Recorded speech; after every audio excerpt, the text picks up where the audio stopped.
ఖచ్చితంగా చెప్తుంది. బైబిల్ అంట అబద్ధాలు చెప్పి మనల్ని ఆదరించదు, కానీ నిజం చెప్పి కొన్నిసార్లు బాధ పెడుతుందంట. హల్లెలూయా. నిజం చెప్పి నిన్ను నొప్పిస్తుందేమో, కానీ అబద్ధాలు చెప్పి నిన్ను కవర్ చేయదంట. బైబిల్లో అబద్ధాలు చెప్పే వెనకేసుకొచ్చే ఫిలాసఫీ లేదండి. బైబిల్లో ఎంత భక్తులైనా తప్పు చేస్తే, పాపం చేస్తే దేవుడు రాయించి పెట్టాడు అంతే.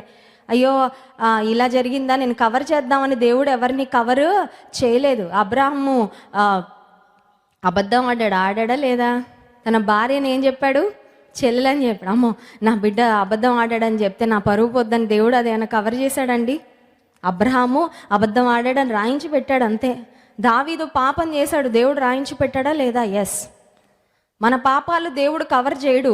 మన పాపాలు ఆయన రక్తం ద్వారా కడగడానికి ఆయన ఇష్టపడుతున్నాడు. హల్లెలూయా. నీవు రావాలి, ఒప్పుకోవాలి. ఒప్పుకొని విడిచిపెడితే మన పాపములను మనం ఒప్పుకొని నేడల ఆయన నమ్మదగిన వాడు, నీతిమంతుడు కనుక మన పాపములను క్షమించి సమస్త దుర్నీతి తీసేస్తాడంట. దుర్నీతి పోతే దేవుని నీతి వస్తుంది. హల్లెలూయా.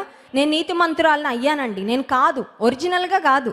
ఒరిజినల్గా నీతిగా ఉన్న ప్రోడక్ట్లు ఎవరు కాదు మనం, కానీ దేవుని రక్తం చేత కడుగబడిన తర్వాత, రక్షణ పొందిన తరువాత